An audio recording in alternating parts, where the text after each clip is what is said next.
This is NTD Evening News. Live from our NTD Global Headquarters in New York City, here is Tiffany Meyer.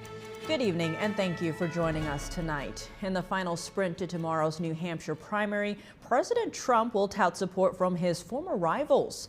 New polls showing him maintaining a double-digit lead over Nikki Haley.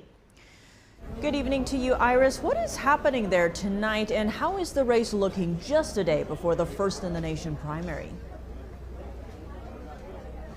Good evening to you, Tiff. As you can see, actually, people are lining up here right behind me for a 9 p.m. Eastern time Trump rally here in Laconia, New Hampshire. This will be his final rally before voters go out to vote tomorrow in the New Hampshire primary. And he's expected to be joined tonight by several of his former rivals in the 2024 race, including Vivek Ramaswamy, Senator Tim Scott, and Governor Doug Burgum, who have all dropped out and went on to endorse Trump.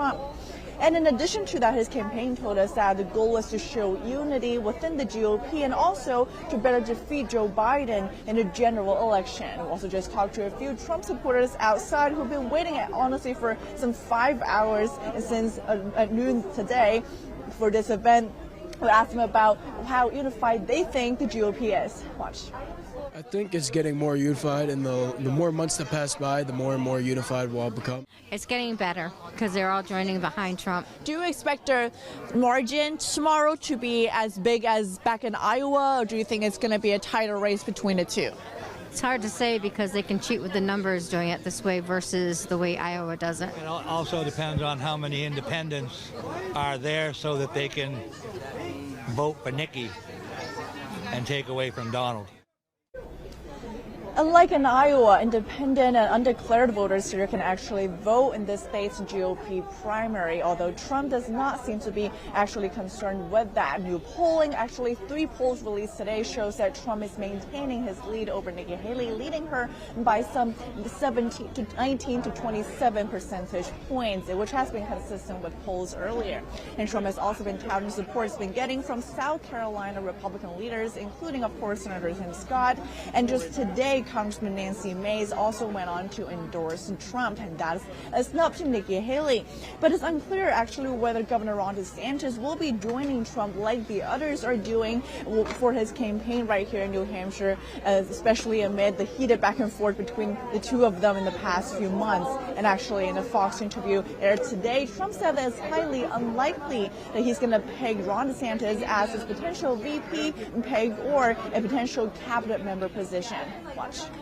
It's probably unlikely, but, I have to be honest, everything's a possibility, but I think it's highly unlikely. I have a lot of great people, and I have great people that have been with me right from the beginning. Still wondering why this Trump rally is unusually late at 9 p.m. Eastern time today. That's because Trump was supposed to be sitting in a courtroom in New York for a defamation trial involving former columnist E. Jean Carroll today, but that trial proceeding was postponed to Wednesday after the judge expressed concerns about COVID, especially among Trump's lawyers and also some of the jurors. So that's going to happen on Wednesday, a day after New Hampshire primary, and hopefully, of course, nothing happens and everything will be able to go smooth as we're supposed to. Back to you.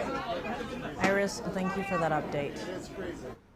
Nikki Haley is going one-on-one with former President Trump in New Hampshire. She is expected to draw liberal voters registered as independents. NTD's Chris Spears has an on-the-ground look at her campaign.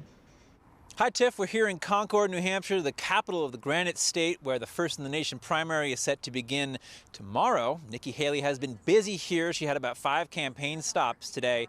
We were at a campaign stop in the Veterans of Foreign Wars over in Franklin, New Hampshire.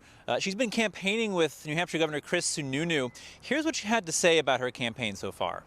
We do have a country to save. But guess what? You get to start saving her tomorrow. So if you like what I have to say, go tell 10 people, get them to the polls, tell them that this is the moment that we start to get things right on track. Now, this is a candidate who is polling at about 2% when there are 14 people in the playing field. With 4 candidates in Iowa, she was at about 19%. Now it's just her and Donald Trump, and she's polling in the high 30s. The interesting thing about New Hampshire is that about 40% of the people here 40% of the registered voters are independent, and independent voters can vote in either the Republican or the Democratic primaries. Many of them are expected to vote for Haley, so it should be pretty interesting tomorrow. We spoke with some people at the Haley campaign event earlier today. Let's hear what they had to say. She's smart. She seems to have some common sense. She's certainly a vast improvement over Donald Trump. We're poised at the edge of World War III, in my opinion. We need people who can think seriously about their responsibilities as president. Baby boomers need to step back, and we need some new blood. And Haley, to me, seems the most electable from our standpoint. Okay, and what issues are most important to you this election cycle? Well, I just retired, so Social Security and VA. Financial responsibility. Certainly, I think the federal government has lost that long time. Foreign policy is very important. Immigration is my second most important, and third is the economy. To be quite honest, it's less about an agenda of certain issues and more about making sure that we've got leaders who can move us forward. And what's next in this race? Voting will open at midnight in towns that have less than 100 people. That voting should be concluding pretty early because there's less than 100 people in those places. We should have some early vote count in the morning at around 7 or 8 a.m. when the regular polls start at most municipalities. That voting will end around 7 or 8 p.m. Back to you, Tiff. And make sure you don't miss our special coverage of the New Hampshire primary coming up tomorrow night. Join NTD's Steve Lance and myself for another exciting election night on The Nation Decides 2024. Exclusive on-the-ground access and special guests. Watch the action live tomorrow, January 23rd at 8 p.m. Eastern Time. The White House announcing new steps intended to ensure access to contraception and abortion. The announcement today comes as Vice President Kamala Harris visits battleground state Wisconsin with a message on abortion.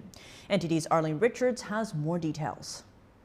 Today we get some good news. President Biden commemorated the anniversary of Roe v. Wade by announcing expanded protections for women seeking an abortion. The White House announced on Monday new steps to ensure access to contraception and abortion. First, expanding access to contraception through several measures, including access to no-cost contraceptives under the Affordable Care Act and similar access to federal employees. Also, there are plans in the works to send letters to healthcare providers instructing them to provide no-cost contraception. For easier access to abortion, the plan calls for hospitals to provide emergency abortions nationwide. This includes the 21 states that have placed restrictions on abortions. The announcement comes as President Biden launches a new campaign video to distinguish himself from Republicans on the issue of abortion. In the video, he blames former President Trump for overturning Roe v. Wade. Meanwhile, his vice president touted greater access to abortion during a visit to Wisconsin. Kamala Harris traveled to the battleground state Monday to blast efforts by the Republican-controlled legislature to place a 14-week ban on abortions. Democrats in the state have called the decision harmful to women. Harris's visit is part of a nationwide tour. For the past 18 months, Harris has solidified her abortion message. She's warning voters that Republican overreach into American lives will intensify if they're not stopped at the ballot box. On the tour, she is expected to highlight the stories of women who have been harmed by abortion restrictions. Meanwhile, a fake phone call in New Hampshire with President Biden's voice. The call apparently encouraged Biden's supporters not to vote in Tuesday's presidential primary and to save their votes for the November election. Biden's name actually doesn't appear on Tuesday's ballot because the Democratic National Committee changed the rules to make the first Democratic primary in South Carolina on February 3rd. New Hampshire refused to change its primary date, which is determined by law. Some Democrats launched an effort to write Biden's name on the New Hampshire ballot. The Biden campaign says it's not involved in the effort. Arlene Richards, NTD News. The New Hampshire Attorney General's office is investigating the fake robocall impersonating Biden. They say the robocall appears to be an unlawful attempt at voter suppression and that the message appears to be artificially generated. Meanwhile, OpenAI removed a bot that impersonates Democratic presidential candidate Dean Phillips. The bot was powered by ChatGPT. Silicon Valley entrepreneurs Matt Krisiloff and Jed Summers are behind it. OpenAI says the bot violated company policy on political campaigning and impersonation. The United Nations claims climate change is displacing people from their homes. The agency is now seeking almost $3 billion to work on climate change displacement. NTD's Arian Pasdar has more on that and other immigration updates. The United Nations International Office of Migration, or IOM, is launching its first ever global appeal. The organization seeks almost $8 billion to help migrants on the move and to implement easier pathways to immigration. If we get this funding, IOM can be more strategic and proactive. We can anticipate problems before they occur and become even more costly. The agency's homepage states that of the $8 billion, almost $3 billion would be allocated to reduce the risks and impacts of climate change. According to the UN Refugee Agency, 84% of immigrants and refugees in 2022 fled from countries at high risk due to the climate. That's up from 61% in 2010. The agency hopes that the almost $8 billion will come from individual and private sector donors, as well as governments. Also on Monday, a major development in the dispute between Texas and the Biden administration. The U.S. Supreme Court now says that Border Patrol is allowed to remove razor wire deployed by Texas.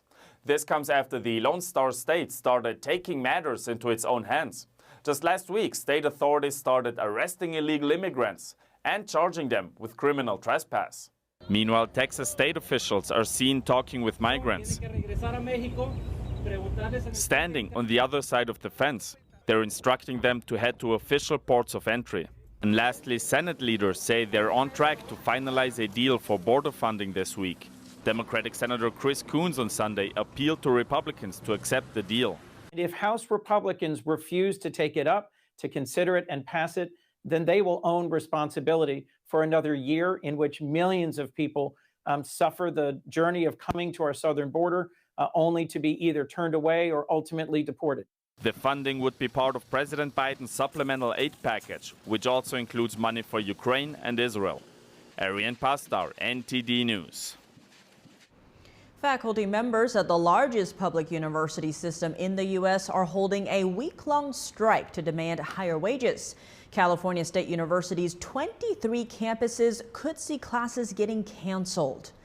The California Faculty Association, the union representing CSU faculty, said that thousands of professors, librarians, coaches, and other workers walked off the job today. This comes 2 weeks after university officials ended contract negotiations with an offer of a 5% pay raise this year, starting January 31st.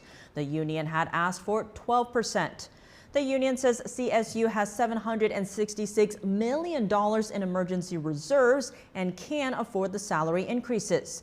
But the university said the reserves are meant for times of economic uncertainty or emergencies, including wildfires and earthquakes. The youngest son of Dr. Martin Luther King Jr. has died. He was 62. Dexter Stock King died in his sleep at his home in Malibu, California on Monday following a battle with prostate cancer. King's wife, Leah Weber King, said of his battle with the disease, he faced every hurdle with bravery and might. His brother, Martin Luther King Jr. III, issued a statement saying, quote, "The sudden shock is devastating." King was a graduate of Morehouse College, his father's alma mater. He worked as chairman of the King Center and president of the King Estate. Dexter Scott King did not have children. How will Governor Desantis supporters vote in the New Hampshire primary tomorrow? And how will independents vote? Joining us now to discuss the primary in the Granite State, we have Amber Duke, Washington editor for The Spectator. Amber Duke, thank you so much for joining us. Great to have you on the show. Thanks for having me. Now, New Hampshire is down to 2 Republicans fighting for the ballot, Trump and Nikki Haley. This is after, of course, Florida's Governor Ron DeSantis dropping out and endorsing Trump. Now, how do you see DeSantis leaving impacting this race? Is it a shoo-in for Trump, or is it actually a tighter race? I actually think that the DeSantis voters will either split down the middle or maybe even into thirds, where you see about a third go to Nikki Haley, a third go to Trump, and then maybe a third are disaffected and decide not to participate. But I don't think it actually makes a huge impact on the race at this point. Of course, DeSantis was not polling great in New Hampshire as it was, which of course influenced his decision to drop out.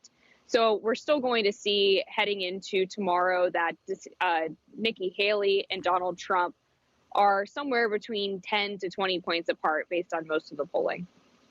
And now Trump has been coming out with a softer, more unifying tone. We saw this especially in the Iowa caucus and after Desantis dropped out. How are we going to see that playing out in terms of the Republican voters, given the block of never Trumpers?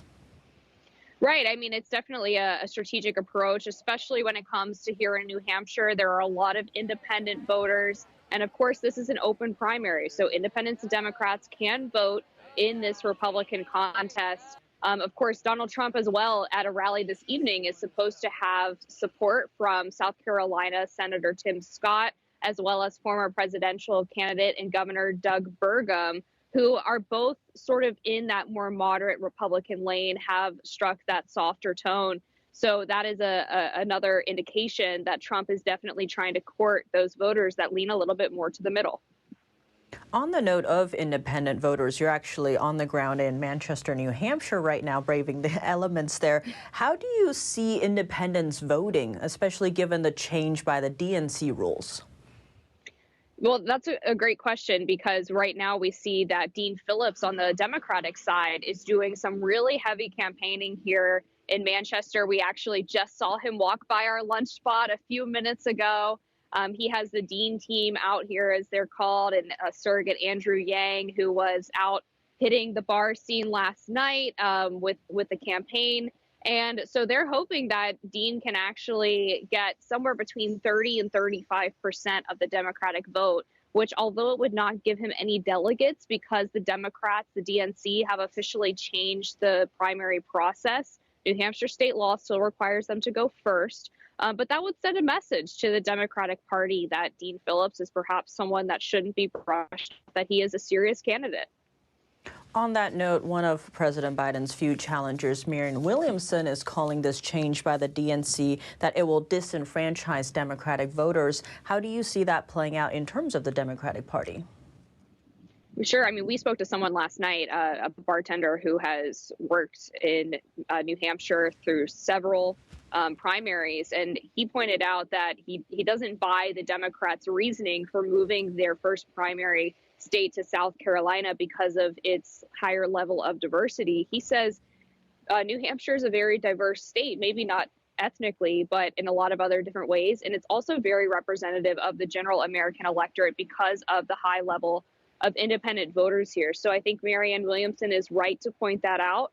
And the Democrats are going to have to continue to explain this decision, especially since there's been some whispers that this was only done not because of any claim about diversity, but because Joe Biden doesn't want to be embarrassed in the first primary contest. Of course, he's not even on the ballot here. He is mounting a write-in campaign. There are some radio ads running today encouraging people to write in Joe Biden, but not against Dean Phillips or Marianne Williamson. They're not even mentioning his challengers.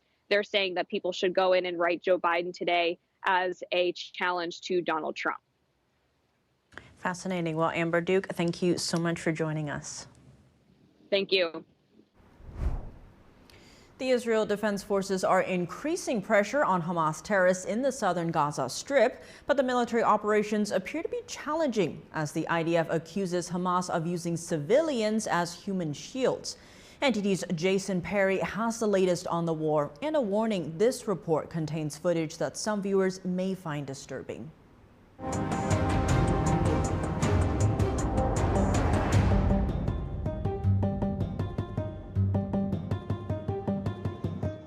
Hospital staff in the southern Gaza Strip appeared to be overwhelmed by the rush of patients as Israel Defense Forces continue to fight Hamas terrorists in Khan Yunis, Gaza's second largest city.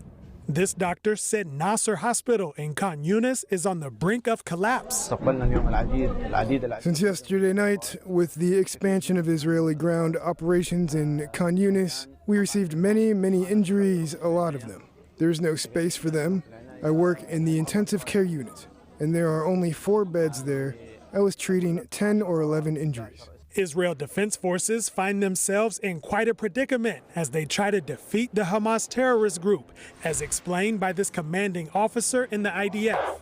For every passing day, we learn once again that our enemy exploits and uses the civilian population for its own needs. There's not a residential area without a tunnel shaft, not a school without weapons, and not a mosque without a portrait of a terrorist or murderer. On Sunday, the IDF reported finding a tunnel in Khan Yunis in which they say approximately 20 hostages were held. But unfortunately, no hostages were rescued. And adding more pressure to the hostage situation, Israeli Prime Minister Benjamin Netanyahu on Sunday said he rejected Hamas's permanent ceasefire demand to release the hostages. And the very next day, on Monday, relatives of the approximately 100 hostages who remain in captivity stormed the Israeli parliament. Yesterday, the prime minister comes up and says there won't be a deal. On whose authority will there not be a deal? What right does he have not to negotiate a deal? One of the members of parliament said they would do everything they could to bring the hostages home. Meanwhile, across Israel's other borders, according to Iranian state-run media, Israeli forces struck targets in Syria, killing 4 members of Iran's Revolutionary Guard, which the U.S. considers a terrorist group. Also over the weekend, Israeli forces reportedly struck a vehicle in a town in Lebanon, killing a member of the Iran-backed Hezbollah terrorist group. The Israeli military did not comment on this particular strike, but said it had struck Hezbollah targets in several locations in Lebanon on Sunday. Jason Perry, NTD News. 2 U.S. Navy SEALs who went missing at sea off the coast of Somalia earlier this month are now presumed dead. U.S. Central Command announced Sunday the service members had not been located during a 10-day search and rescue operation. The SEALs disappeared January 11th while attempting to board a ship to search for Iranian weapons. During the mission, 1 SEAL fell into the water due to 8-foot swells. The second SEAL dove in to help.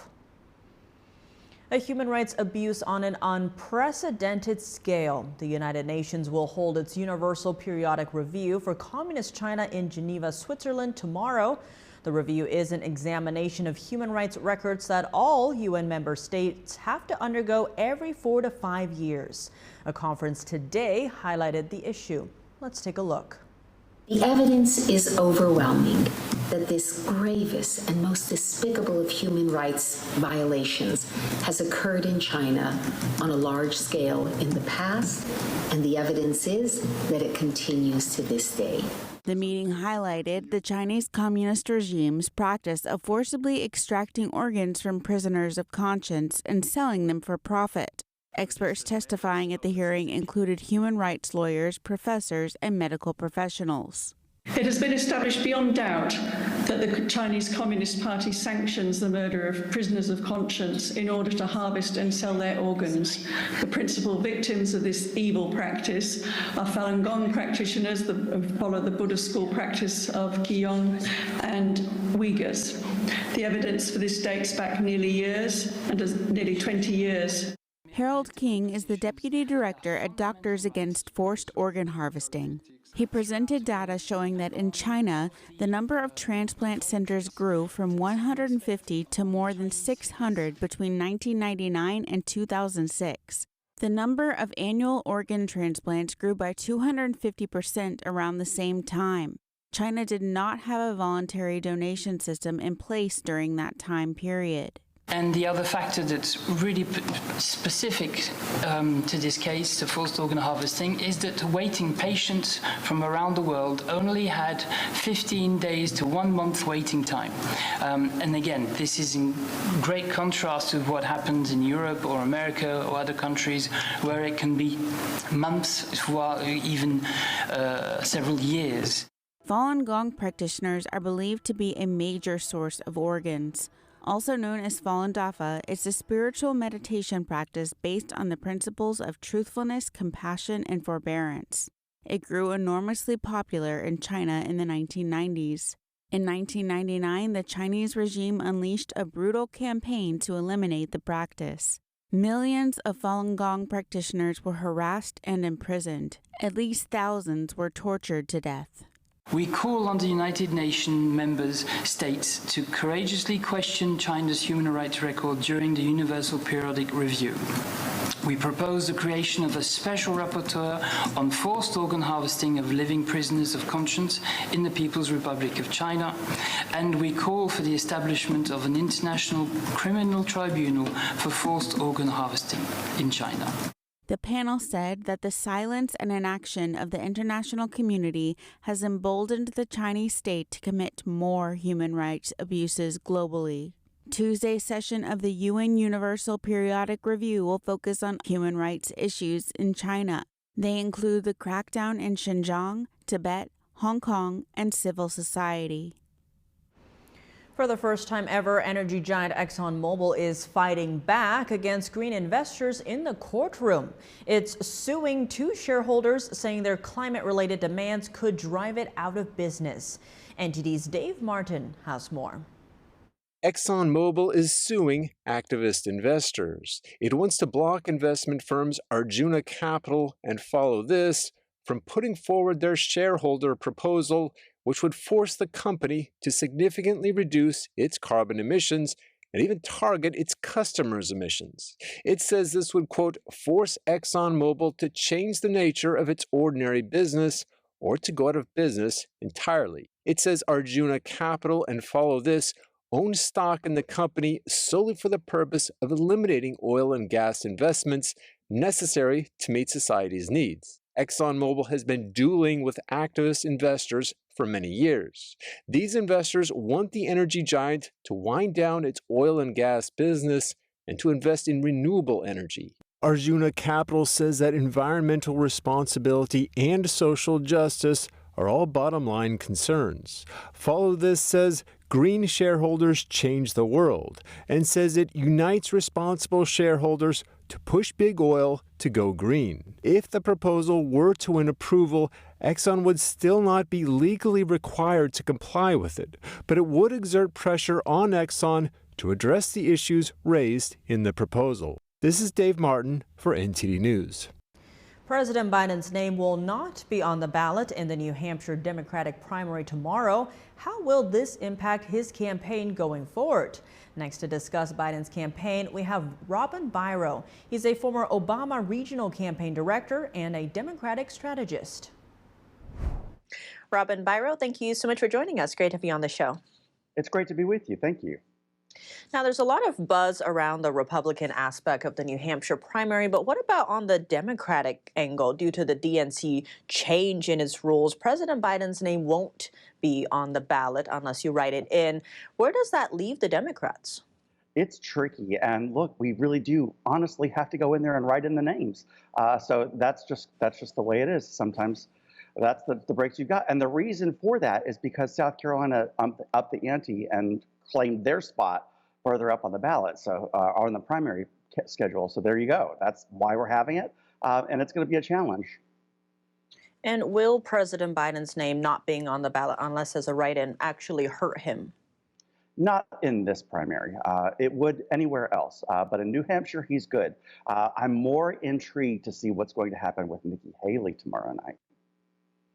And on that note, in this primary, independents can vote.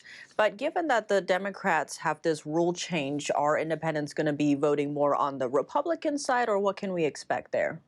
It's going to be basically 50-50. And look, what fascinates me about Nikki Haley's supporters in New Hampshire is that 50% said that if she's not the nominee, they will vote for Joe Biden. That is an anomaly not seen in any other state.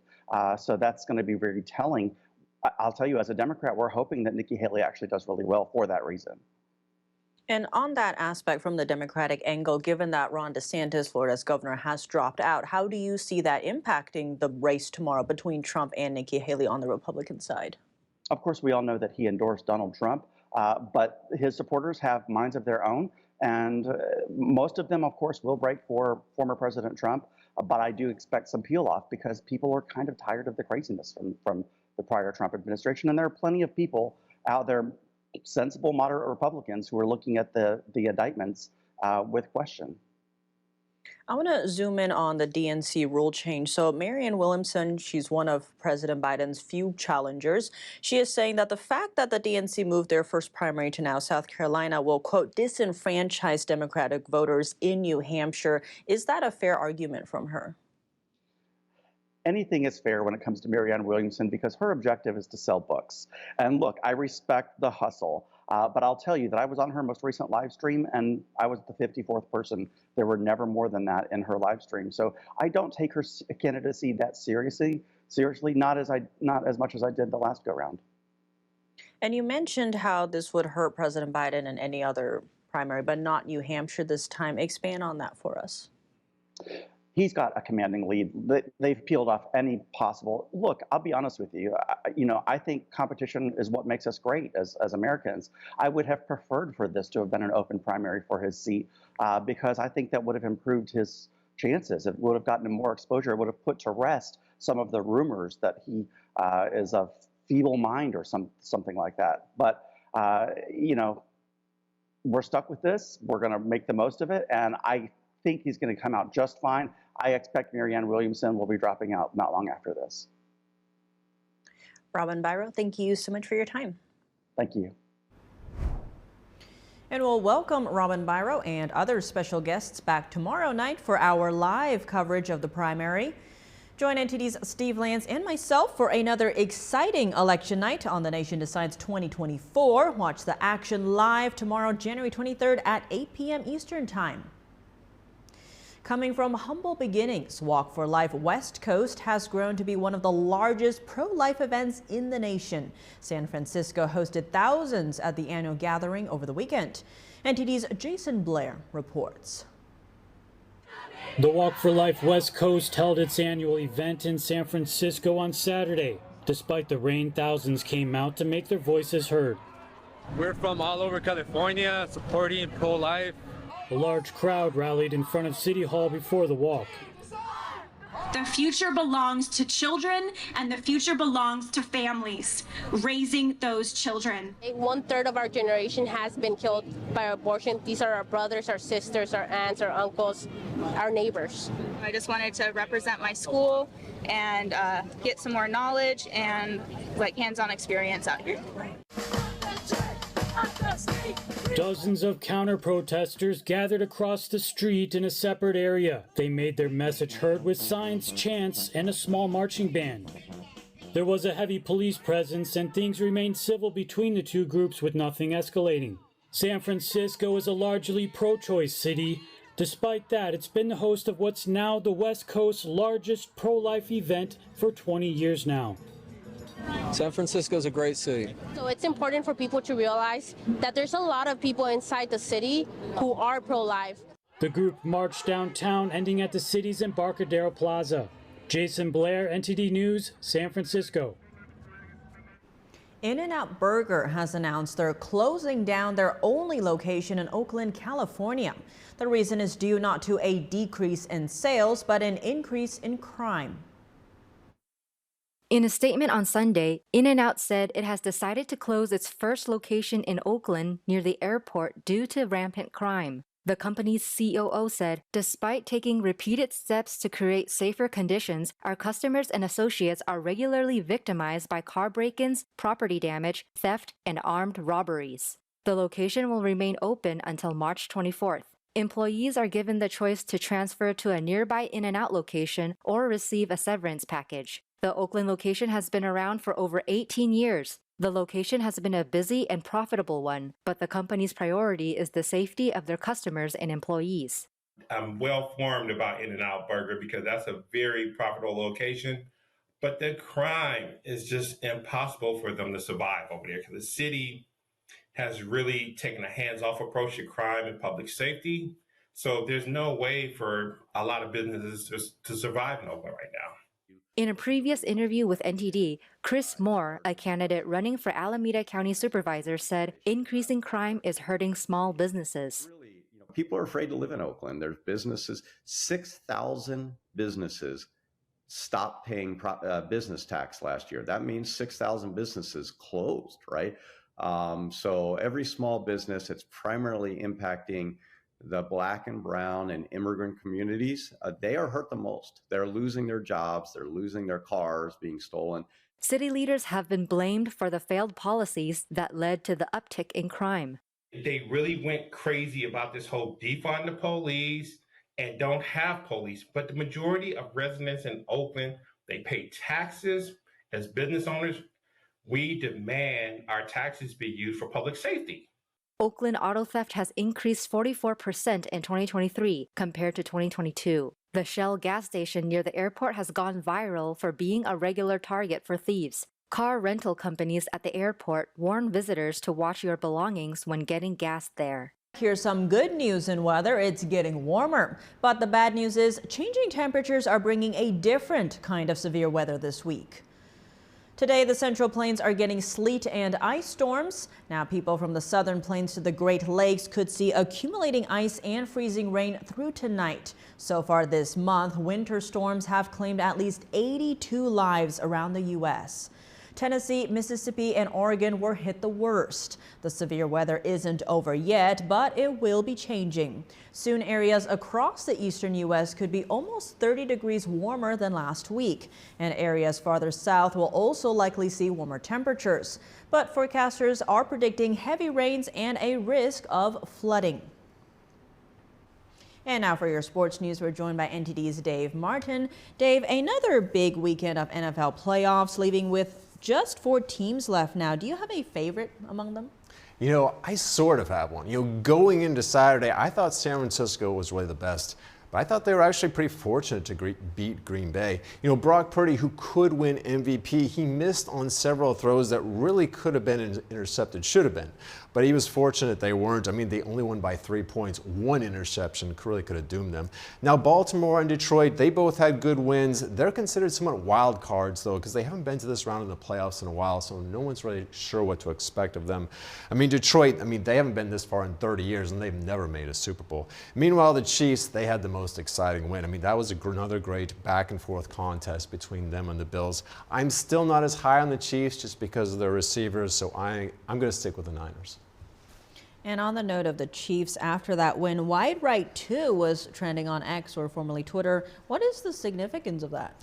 Yeah, I mean, that's in reference to Buffalo losing the same way in another critical playoff game. You know, last night they missed a crucial game-tying 44-yard field goal wide right with less than 2 minutes left, and that's pretty much ended the game there.